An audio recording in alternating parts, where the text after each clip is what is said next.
보여주시겠습니까? 예. 네. 잘 한번 보시면 좋을 것 같아요. 지금 잠깐 설명을 드리면, 지금 한 소년이 이 틈새에 낀 양을 구해주려고 꺼내려고 하는 순간입니다. 네, 틀어주십시오.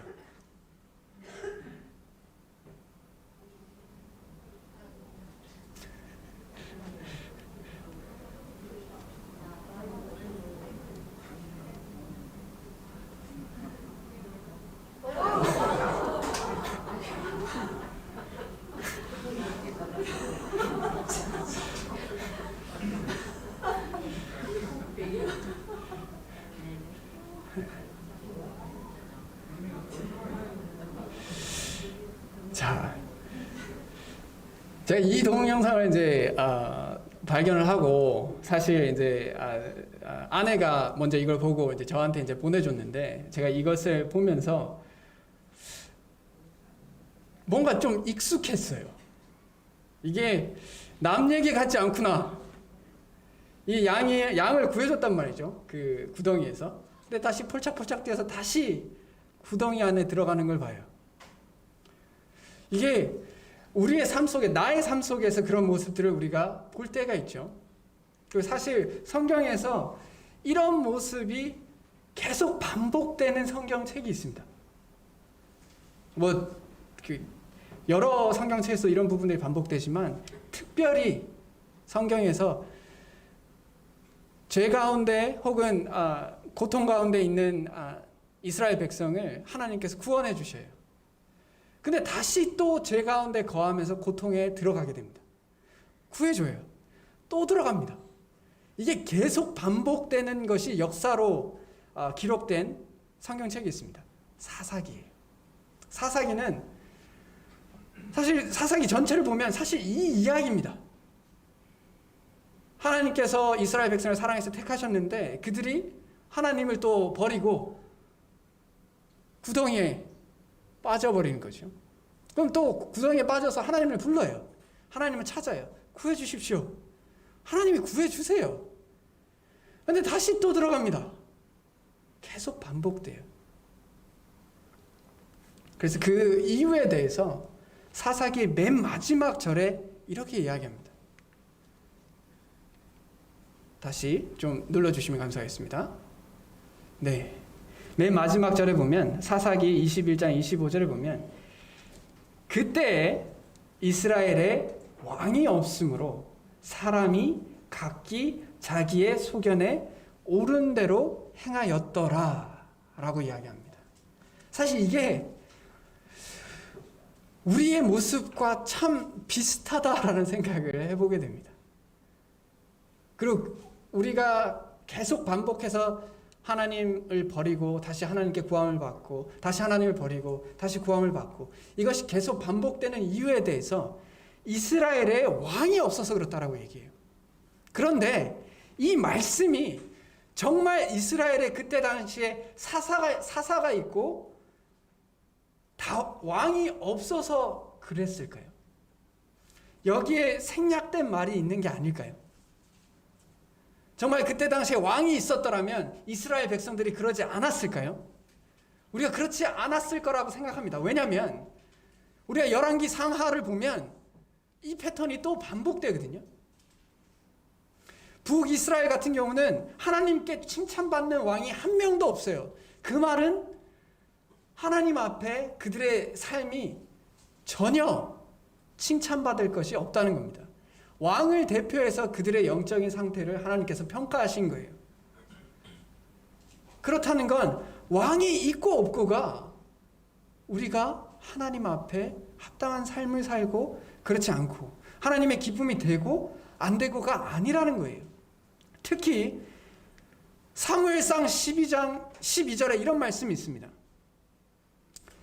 너희가 암몬 자손의 왕 나하스가 너희를 치러 옴을 보고 너희의 하나님 여호와께서는 너희의 왕이 되심에도 불구하고 너희가 내게 이르기를 아니라 우리를 다스릴 왕이 있어야 하겠다 하였도다. 이 말은요, 결국 사사기에 그렇게 그들이 반복된 모습들을 보였던 것은 그들에게 왕이 없어서가 아니라 이스라엘의 진정한 왕이신 여호와 하나님을 왕으로 여기지 않았다라는 거예요. 그냥 스스로가 왕으로 생각하고 그러므로 각자 소견대로 했다는 겁니다. 우리의 삶들을 돌아볼게요. 각자가, 제 자신도 마찬가지고요. 하나님께서 합당한 모습이 아닌 모습이 나의 삶 가운데 있을 때 그 본질적인 이유는 결국 하나님을 나의 왕으로 생각하지 않기 때문에 그렇습니다. 그래서 나의 소견대로, 나의 뜻대로, 내 기분대로, 내가 원하는 대로 살기 때문에 그렇습니다. 그러면 여호와 하나님이 왕임에도 불구하고 왜 이들은 왕을 구했을까요? 왜 인간인 왕을 그들이 구했을까요? 이것에 대해서 한번 고민해 본 적 있으실까요? 도대체 하나님께서 진정한 왕이 이미 왕으로 계심에도 불구하고 왜 이들은 인간 왕을 구했을까요? 눈에 보이고 안 보이고 또 맞다라고 생각합니다. 그 부분도 있다라고 생각해요. 그러나 이제 제가 배울 때 그 교수님께서 이런 말씀을 하셨어요. 이 본문을 보여주시면서 이렇게 말씀하셨어요. 신명기 28장 1절과 2절에 보면 신명기는 이제 가나안 땅에 들어가기 전에 모세가 한 마지막 설교예요. 그 마지막 설교에 보면 이렇게 얘기합니다. 너희가 이 모든 명령을 지켜 행하면 하나님께서 너희에게 약속하신 모든 축복과 복이 너희들에게 임할 것이다 라고 얘기하세요. 그러니까 이 말은 여호와 하나님이 너의 왕이 되면 너희들이 이런 것을 얻을 것이다 라는 겁니다. 모든 축복을 얻을 거예요. 전쟁에서 이기고 역병이 없고 소출이 풍족하고 이런 일들이 여러분들에게 있을 것이다 라고 얘기합니다. 근데 두 번째 이렇게 얘기해요. 15절에 보면 내가 만일 내 하나님 여호와의 말씀을 순종하지 아니하여 내가 오늘 내게 명령하는 그의 모든 명령과 규례를 지켜 행하지 아니하면 이 모든 저주가 내게 임하며 내게 이를 것이다 라고 말씀하십니다. 이 말은 결국 하나님이 그들의 왕이면 그들이 하나님을 순종하지 않을 때 오히려 그들에게 저주가 있을 것이다 라고 말씀하시기 때문이에요. 그러면 우리 이스라엘 백성들이 생각을 한번 해볼게요. 여호와 하나님이 나의 왕이면 내가 순종해야지만 하나님께서 나에게 복을 주세요. 순종하지 않으면 전쟁이든 역병이든 가뭄이든 기근이든 그런 일들이 나에게 있을 거예요. 그럼 이제 사람이 머리를 씁니다. 내가 순종하지 않고도 전쟁에서 이길 수 있는 방법은 뭘까? 내가 하나님께 순종하지 않고도 나에게 필요한 것들을 얻을 수 있는 방법이 무엇일까라고 생각해 보면 그 중에 하나가 왕을 세우는 겁니다. 인간의 왕은 자신의 생명과 자신의 권력과 자신의 이익을 위해서 전쟁에서 이기기 위해서 최선을 다할 겁니다. 이스라엘 백성들이 순종하든 순종하지 않던 다른 나라에 의해서 침략을 당하면 가장 먼저 죽는 것이 왕이에요. 그러면 이 왕은 자신이 최선을 다해서 백성들을 지키기 위해서 노력할 겁니다. 그럼 물론 백성들은 그 왕에게 권력을 나눠주고 힘을 나눠주고 재물을 나눠줘야 돼요. 그게 더 낫다라는 겁니다. 그게 이스라엘 백성들의 생각에 하나님께 순종하는 것보다 인간에게 그렇게 하는 것이 더 낫다. 그러므로 그렇게 하겠다라는 겁니다. 자, 이것을 이 시대를 살아가는 우리에게 한번 적용을 해볼까요? 우리가 직접 하나님께 순종하는 것보다 다른 사람을 통해서 내가 필요한 영적인 것들이나 아니면 필요한 것들이 채워지기를 바란다면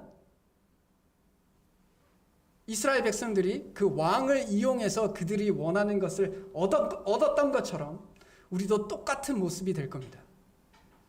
하나님께서 원하시는 것은 우리 각자가 하나님 앞에 택하신 족속이요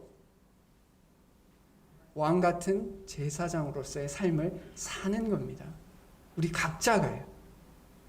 각자가 하나님 앞에 그런 관계를 맺기 원하세요. 뭐 이렇게 집단으로 이렇게 만들어가지고 몇 명만, 그 중에 몇 명만 하나님과 가까운 관계를 맺으면 나머지 다가 괜찮아지는 그런 관계가 아니라는 겁니다. 하나님께서 우리를 부르실 때 한 명 한 명 다 택하셔서 하나님과 올곧은 관계를 맺기를 원하셨어요. 성경을 읽어보시면 하나님께 택함을 받았다는 것의 가치가 얼마나 큰지를 발견하게 됩니다. 누가 하나님을 믿고 싶어도 하나님께서 그것을 허락하지 않는다면 우리는 믿을 수 없다라고 생각해요. 이게 논리적으로요. 그렇다면 하나님께서 우리를 택하셔서 그의 백성으로 삼은 것은 하나님과 친밀한 관계를 맺고 그분 앞에 그분의 말씀을 각자가 순종해가고 각자가 성장해가는 것을 바라시는 거예요. 우리가 지난주에 이스라엘이 했던 잘못 중에 하나가 하나님께서 우리에게 성장할 기회를 주실 때 하나님께 그것을 미루는 모습이 잘못됐다라고 나눴어요. 오늘 이 말씀을 보면 이스라엘 백성들이 다른 사람에게 각자의 책임을 미룹니다. 왕이 해라. 왕이 하시면 된다. 우리는 그냥 우리가 할 수 있는 어느 정도를 떼어줄 테니 왕이 알아서 하십시오 라고 이야기합니다. 하나님께서는 그런 관계를 원하시지 않는다라고 생각해요. 하나님께서는 각자가 각자의 삶 속에 하나님께서 명령하신 소명과 책임들을 감당하라고 하시고 있다고 생각합니다. 우리 모두가 성장할 책임들이 있다라고 생각해요. 그것을 미룰 수 없다라고 생각합니다. 우리가 이제 장로를 선출해 갑니다. 장로를 선출하는데 정말 우리 마음속에 있으면 안 되는 마음이 이런 겁니다. 장로를 뽑아줄 터이니 장로들 당신들이 알아서 하십시오. 장로들 당신이 영적인 것들은 알아서 하십시오. 우리는 그냥 손 놓고 있겠습니다. 이렇게 되면 안 됩니다. 하나님께서 그것을 싫어하세요. 하나님께서 이 이스라엘 백성들을 책망하셨습니다. 이것으로 인하여 그들이 하나님을 왕으로 여기지 않고 사람 왕을 세움으로 인하여 하나님께서 그것을 책망하셨어요. 우리 모두가 장로라는 직분에 매몰되는 것이 아니라 장로라는 삶에 대해서 다 갈망해야 한다라고 생각합니다. 우리 모두가요. 나는 아니다라고 이야기하지 마십시오. 하나님께서 우리를 그렇게 택하시지 않으셨어요. 그래, 너는 아니야. 너는 성화나 너는 하나님 안에서 성장하는 거 안 해도 돼 라고 말하신 분이 단 한 분도 없습니다. 하나님께서 우리를 부르셨을 때 우리를 성장시키기 위해서 부르셨어요. 여기서 성장이란 하나님을 닮아가는 것을 말합니다. 그렇게 부르셨어요. 그래서 우리가 이 장로를 세워가는 이 즈음에 우리 스스로를 한번 돌아보아야 합니다. 내가 장로를 세우는 것이 이 교회의 영적인 유익을 위해서 합당한 자를 세우며 그러므로 그 세워진 장로들을 도우며 또한 함께 동역해가고 이 교회를 하나님 안에서 영광스럽게 만들 생각으로 그것을 세우는 것인지 아니면 나는 손 놓고 있을 터이니 알아서 하십시오. 여기서 알아서 한단 말은 그렇다고 제가 100% 순종한단 말도 아닙니다. 그냥 제 마음에 들 때까지는 그러나 또 그렇지 않으면 그것도 아닙니다. 라는 마음으로 우리가 장로를 세워간다면 그렇다면 어려워질 것이다 라고 생각합니다. 합당한 장로를 세우는 것도 우리에게 중요합니다. 그러나 장로를 세울 때 성도님의 마음 또한 우리들의 마음 또한 중요하다라고 생각해요. 그래서 보면 디모데전서 3장 1절에 보면 어떤 사람이 감독의 직분을 맡고 싶어하면 그는 훌륭한 일을 바란다고 하겠습니다. 여기서 직분을 맡고 싶어 한다라는 말이 우리가 이야기하는 것처럼, 우리가 생각하는 것처럼 어떤 다른 목적이 있어서 다른 이익을 추구하기 위해서 맡고 싶어 한다면 당연히 사도 바울이 이렇게 이야기하지 않았을 줄로 압니다. 그가 이야기하는 감독의 직분을 맡고 싶어 한다는 이유가 하나님 안에서 하나님을 영광스럽게 하고, 사실 감독의 직분이라는 말 자체는요, 교회에서 어른의 삶을 산다는 겁니다. 어른의 삶을 사는 거예요. 그러면 우리가 교회 안에서 구원을 받고 성장해 갈 때 우리는 영적으로 어른이 되어가는 것을 소망해야 합니다. 그것이 훌륭한 일을 바란다고 하는 것이다 라고 성경은 이야기하고 있습니다. 그래서 지금 청년의 때에 있는 성도님들, 형제님들, 장로의 직분을 말한다기보다 장로의 삶을 살아가려고 고민하십시오. 그것이 훌륭한 일입니다. 거짓된 겸손으로 사시지 마십시오. 내가 어떻게 장로가 됩니까? 아닙니다. 장로의 삶을 살아가는 것은 훌륭한 일을 바라는 것입니다. 우리가 그렇게 살아가야 돼요. 바울이 디모데에게 장로의 자격에 대해서 이야기할 때 그 장로의 자격들을 우리가 보겠지만 다 믿는 그리스도인들이 추구해야 할 가치예요. 그러나 직분이라고 해서 어떤 특정한 사람들만이 추구해야 되는 것이다 라고 생각해버리면 그것은 옳지 못합니다. 또한 반대로 베드로전서 5장 2절에서 말하는 것처럼 더러운 이익을 위하여 장로의 직분을 사모하는 것도 당연히 하나님 앞에 합당하지 못한 모습입니다. 우리 교회에 경제적인 장로님이 되신다고 해서 어떤 경제적인 이익을 얻을 것이다 라고 생각하지는 않습니다.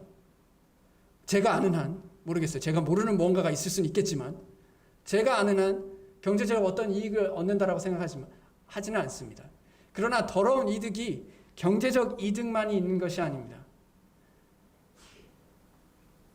자기의 권위나 자신의 높아짐이나 내가 장로 정도는 돼줘야지, 이런 마음들이 우리 가운데 있다면 그것 또한 하나님 앞에 합당한 모습은 아닐 것으로 생각합니다.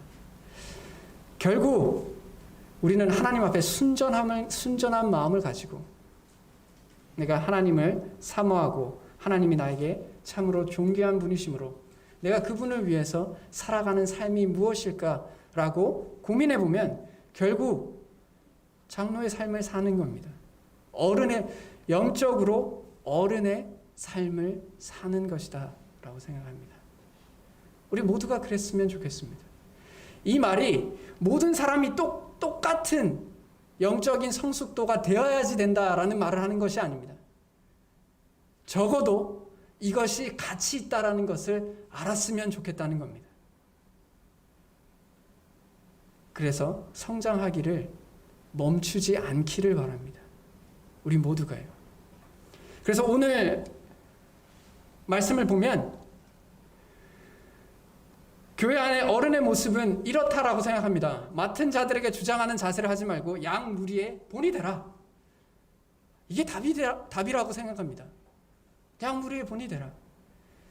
우리 스스로가 장로든 장로가 아니든 양 무리의 본이 되는 삶을 살려고 노력해 가야 한다는 겁니다.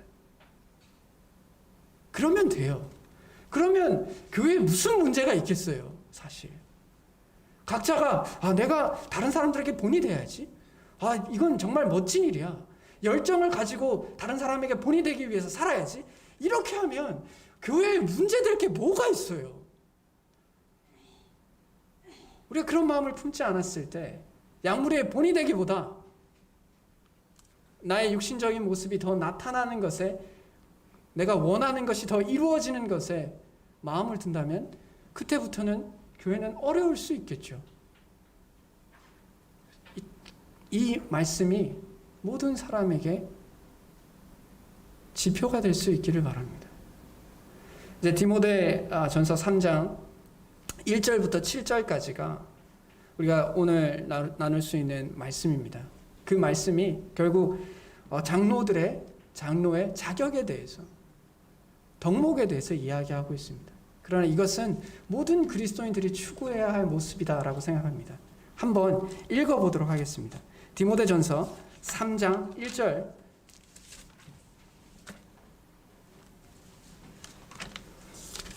디모데전서 3장 1절에서 7절까지입니다. 제가 읽도록 하겠습니다. 미쁘다 이 말이여, 곧 사람이 감독의 직분을 얻으려 함은 선한 일을 사모하는 것이라 함이로다. 그러므로 감독은 책망할 것이 없으면 한 아내의 남편이 되며 절제하며 신중하며 단정하며 나그네를 대접하며 가르치기를 잘하며 술을 즐기지 아니하며 구타하지 아니하며 오직 관용하며 다투지 아니하며 돈을 사랑하지 아니하며 자기 집을 잘 다스려 자녀들로 모든 공손함으로 복종하게 하는 자라야 할지며 사람이 자기 집을 다스릴 줄 알지 못하면 어찌 하나님의 교회를 돌보리요. 새로한 입교한 자도 말지니 교만하여져서 마귀를 정죄하는 그 정죄에 빠질까 하며 또한 외인에게서도 선한 증거를 얻은 자라야 할지니 비방과 마귀의 올무에 빠질까 염려하라. 이것이 우리 모두가 사실 추구해야 할 부분입니다. 그리고 이것을 추구해 갈 때 하나님께서 하나님의 뜻에 따라, 성령님의 뜻에 따라 우리를 통해서 장로님들을 세워가실 줄로 믿습니다. 그런데 우리가 준비해야 할 것은 하지 않는다면 점점 우리는 하나님 앞에서 합당하지 않는 모습들로 계속 남아있을 수밖에 없을 것입니다. 결국 내가 변해야 다 변합니다. 남이 변한다고 내가 변하는 거 아닙니다. 내가 변해야 세상이 변합니다. 그 마음을 가지고 우리가 말씀을 보아야 해요. 말씀은 나에게 하는 말입니다. 너에게 하는 말이 아니라요. 이 본문의 말씀이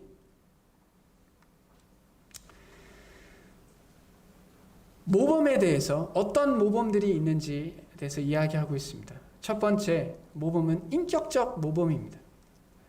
감독에 대해서 혹은 어른에 대해서, 영적인 어른에 대해서 인격적 모범은 이런 모습들이에요. 절제하며 신중하며 단정하며 술을 즐기지 아니하며 난폭하지 아니하고 너그러우며 다투지 아니하며 돈을 사랑하지 아니하며. 이건 우리가 추구해야 될 이상향입니다. 이상향이라고 생각해요. 이 말씀이 하나도 걸리지 않을 수는 없다라고 생각해요. 왜냐? 절제의 기준을 어디에 잡을 것이며 신중함의 기준을 어디에 잡을 거며 단정함과 난폭하지 아니함의 기준을 어디에 잡고 너그러움과 다투지 아니함을 어디에 잡을 겁니까? 돈을 사랑하지 않는 것도 어디에 기준을 잡느냐에 따라 다를 수 있다라고 생각해요. 그러므로 이 말씀은 우리가 지금 시점에서 내가 연약하다면, 어떤 부분이 연약하다면 내가 추구해야 할 방향들을 우리가 점검할 수 있어야 합니다. 내가 만약에 절제하지 못한다, 그것이 어떤 중독이든 아니면 어떤 미디어이든 그것을 절제를 잘 하지 못한다, 그럼 우리가 절제해 가야 합니다. 내 성정이 난폭하다, 너그럽게 만들어 가야 합니다. 우리가 이 시대를 살아가면서 제가 그 추석 때 어떤 분을 만났는데 그분의 지인 중에 한 분이 이제 초등학교 교사세요. 우리 교회에 계신 초등학교 교사 말씀하시는 거 아닙니다. 예, 오해가 없으시길 바라요. 그분한테 들은 것도 아니고 그분 아닙니다.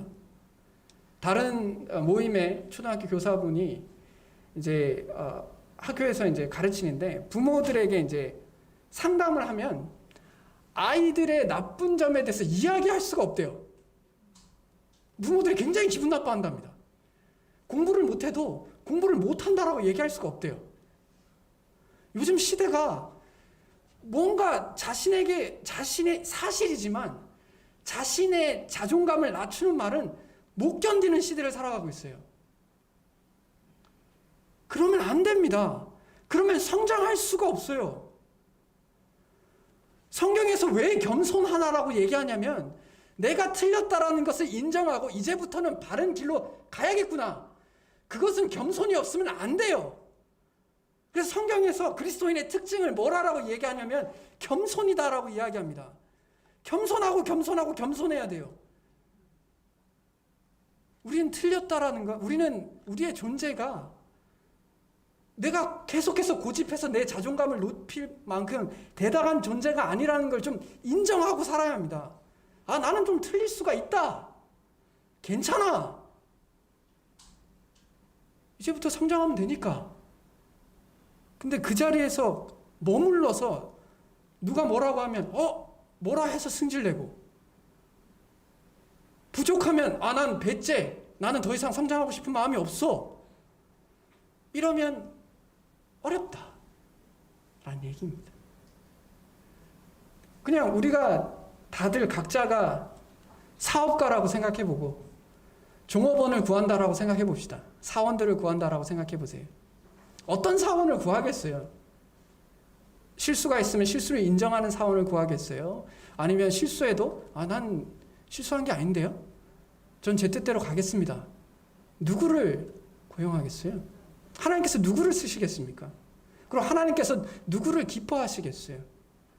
여기에 있는 모든 기준들이 완벽한 사람 아무도 없어요.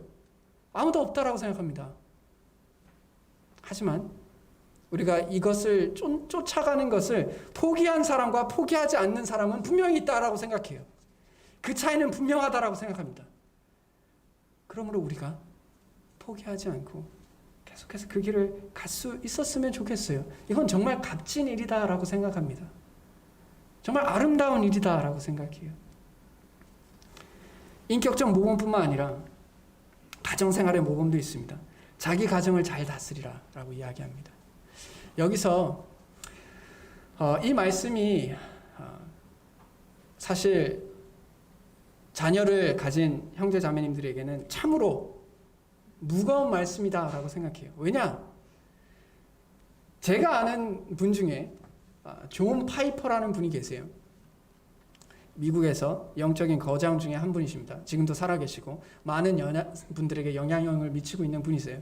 근데 그분의 아들이 믿음을 대적하고 유튜브에 하나님이 없다라는 것을 강연하는 사람으로 살아가고 있어요. 아버지를 반대하고 하나님은 없다라고 이야기하는 유튜브를 만들고 있어요. 활발하게 활동하고 있습니다. 그렇다는 것은 우리가 누구도 장담할 수 없어요.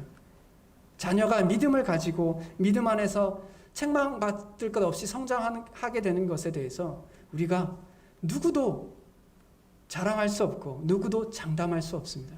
그러나 이것을 사모하고 살아가느냐는 할 수 있는 부분이라고 생각해요. 자기 가정을 잘 다스리기 위해서 어떤 노력을 할 것인가? 자녀들을 순종하게 하기 위해서, 그들을 분내게 하지 않기 위해서, 또 그들이 주님 안에서 잘 사랑받기 위해서 내가 무엇을 해야 하는지에 대해서 고민하는 것은 할 수 있다라고 생각합니다. 그것을 포기하지 않았으면 좋겠어요. 그래서 주님께서 은혜를 베푸실 때 은혜를 누릴 수 있는 가정이었으면 좋겠습니다. 그런 가정생활이 모범이 되는 것이 모든 그리스도인들이 추구해야 할 모습이라고 생각합니다. 교회 생활의 모범이요. 나그네를 잘 대접해야 합니다. 우리가 사실 초대교회에 나그네를 대접하는 건 굉장히 중요한 일이었어요. 왜냐? 대부분 가정교회였기 때문에 우리가 서로 이제 다른 교회로 옮겨 다니기도 하고 손님으로 가기도 하고 오기도 했어요. 그래서 교회 생활에서 다른 손님들을 대접하고 섬기는 것에 대해서 어떤 모범이 되느냐. 그리고 가르치기를 잘하며 또 새로 입교한 사람도 안 된다라고 이야기합니다. 그래서 가르치기를 잘한다라는 것은 은사의 문제라고 생각하지 않습니다. 말씀에 은사가 있으신 분은 말씀을 정말 잘 전하시는 분들이겠죠. 근데 가르치기를 잘하는 것은 꼭 말씀의 은사가 있어야지만 가능한 것은 아니라고 생각합니다. 그렇지 않아요. 성경에서 이야기하는 것만 제대로 전달해도 충분하다라고 생각합니다. 성경의 말씀이 이런 걸 의미합니다. 우리가 이것을 순종하고 따라갑시다. 이렇게만 말할 수 있어도, 이렇게만 가르칠 수 있어도 충분하다라고 생각합니다. 그리고 그렇게 가르치는 것은 노력하면 돼요. 시간을 투자하면 됩니다. 당연하다라고 생각해요. 여기서 새로 입교한 사람도 안 된단 말은 결국 어떤 사람이 구원받고 1년 동안 성경을 하루에 1시간씩 읽어도 10년 동안 하루에 10분씩 읽은 사람보다 더 적을 수밖에 없어요. 결국 주님 안에서 성장할 기회들이 많았고 그것으로 인해서 성장하여서 성숙해져 있는 사람이 장로가 되어야 한다는 이야기를 하고 있는 겁니다. 그 말은 그 모든 기간 동안에 성장할 기회를 놓치지 말라는 겁니다. 우리 역시 그래야 한다라고 생각해요. 우리 역시, 우리 모두가 기회가 있는 대로, 기회가 주어지는 대로, 혹은 기회를 찾아서 주님 안에서 성숙해져 가야 한다라고 생각합니다. 그리고 그것을 포기하면서, 그것을 내려놓으면서 내가 어떤 권리를 누리려고 할 때, 어떤 권위를 가지려고 할 때 우리는 어려워져요. 우리는 힘들어집니다. 가장 좋은 모습은 성장해 가는 것은 성장해 가고 또한 그것에 대해서 권위를 인정해 주는 것이 가장 아름다운 모습이 될 것입니다. 그리고 이제 사회생활의 모범을 이야기합니다. 교회 밖의 사람들에게 좋은 평판을 받아야겠죠. 사회에서 여러 가지 문제가 있는데 교회 안에서 책 있는 자리를 맡게 되었을 때 결국 교회 전체가 어려움을 받을 수 있겠죠. 이렇게 하나님께서 우리의 왕이 되시면, 그리고 그분과 직접적인 관계를 맺으면 우리가 하나님 안에서 성숙해져 가야 할 책임들이 있습니다. 형제교회가 처음에 다른 기성교회들과 다르게 분리되어서 나왔을 때 우리가 추구했던 것이 만인 제사장을 실질적으로 우리의 삶 가운데 적용해보자라는 거였어요. 그것이 이유 중에 하나였습니다. 다른 교단들은 성직자들이 중심이 되어서 그들이 영적인 부분을 관여하고 나머지는 그것을 공급받는 것에 그쳤어요. 그들이 자발적으로 하나님의 말씀을 정말 배우고 성장하는 것을 별 관심을 두지 않았습니다. 그러나 형제교회가 형제운동을 시작할 때 모토 중에 하나였어요. 만인 제사장. 정말 모든 구원받은 성도는 정말 구원받은 성도처럼 살아야 된다라는 거였어요. 시간이 지났습니다. 우리가 성장해야 할 책임은 저버리고 성도로서의 권리의식만 가지게 되면 사람 냄새 나는 교회가 될 수밖에 없어요. 그럴 수밖에 없습니다. 그리고 그런 교회는 점점 더 하나님 앞에 필요 없어지는 교회가 될 걸로 생각합니다. 우선 무서운 것이다라고 생각합니다. 하나님께서 분명히 빛과 소금이 되지 못할 때 어떤 처지에 임하게 될지 경고하고 계세요. 하나님이 우리에게 그런 가치를 가진다면 이 경고가 우리에게 도전이 되어야 한다라고 생각합니다. 결국 우리가 추구해야 할 성장의 모습은 모든 그리스도인은 영적인 사람이 되어야 할, 성숙한 사람이 되어가야 할 것입니다. 하나님 말씀에 대한 깊은 지식이 있어야 할 것입니다. 그리고 기본적인 상식이 있어야 된다고 생각해요. 기본적인 상식. 그리고 일관성이 있어야 합니다. 여기선 이런 모습, 저기선 저런 모습. 교회 안에서는 거룩한 모습, 교회 밖에서는 세상적인 모습. 우리 모든 교회 성도들이 그러면 안 된다고 생각합니다. 그리고 깊은 동정, 다른 사람에 대한 사랑, 긍휼이 있는 모습이 우리 가운데 있어야 할 줄로 압니다. 이런 말씀을 전하는 저 역시도 무거운 부담이지만, 그러나 제가 살면서 이것보다 더 가치 있는 일을 하며 살 수 있을까? 여기서 직분에 대한 이야기가 아니라 삶의 방향에 대한 이야기입니다. 내가 삶을 살아가는 데 있어서 이런 방향으로 살아가는 것보다 더 가치 있는 일을 발견할 수 있을까? 지금까지는 없어요. 앞으로도 없을 거라고 생각합니다. 어떤 직분을 가지던지 간에 이런 삶의 목표를 가지는 것이 우리의 삶에서 가장 존귀한 삶의 목표라고 생각합니다. 그리스도인들은 그것을 믿는 사람이라고 생각해요. 그렇게 살 수 있었으면 좋겠습니다. 우리 모두가 어렵고 힘들지만 사실에 이 진리에 입각해서 힘내는 저희들 되었으면 좋겠습니다. 다 같이 기도하겠습니다. 하나님 아버지, 은혜를 감사합니다. 주님, 저희에게 왕 되신 하나님을 보여주셨고 그분의 자녀가 되고 또 그분의 유업을 이을 자들로 세워주셔서 참 감사합니다.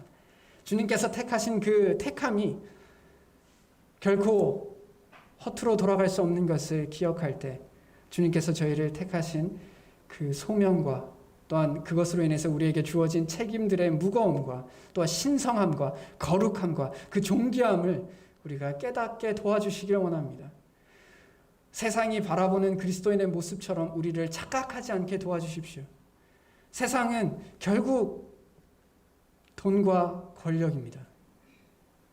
그렇게 우리 자신을 바라보지 않게 도와주시옵소서. 우리의 능력을 썩어 없어질 것들에 비추어 판단하지 않게 도와주시기 원합니다. 우리가 인격적으로 성장하게 도와주시옵소서. 말씀이 우리 삶에 온전히 묻어날 수 있도록 도와주셔서 우리가 온전히 말씀에 사로잡혀 살 수 있도록 도와주시기를 원합니다. 주님, 우리가 합당한 장로를 뽑는 것의 가장 본질적인 방법은 우리 스스로가 합당한 성도의 삶을 살 때 가능하다라고 생각합니다. 우리가 영적인 삶을 살아갈 때 영적인 가치를 발견하게 되고 그런 영적인 가치를 추구하는 사람들을 옳게 분별할 수 있다고 생각합니다. 주님, 저희들에게 그런 힘을 주시고 또한 여기서 멈추는 것이 아니라 계속해서 성장하는 대구 충북교회 될 수 있도록 은혜를 베풀어 주시고 그 모든 과정 가운데 또한 힘 주시기를 간절히 원합니다. 이 모든 것을 우리 주 예수 그리스도의 이름으로 기도드렸습니다.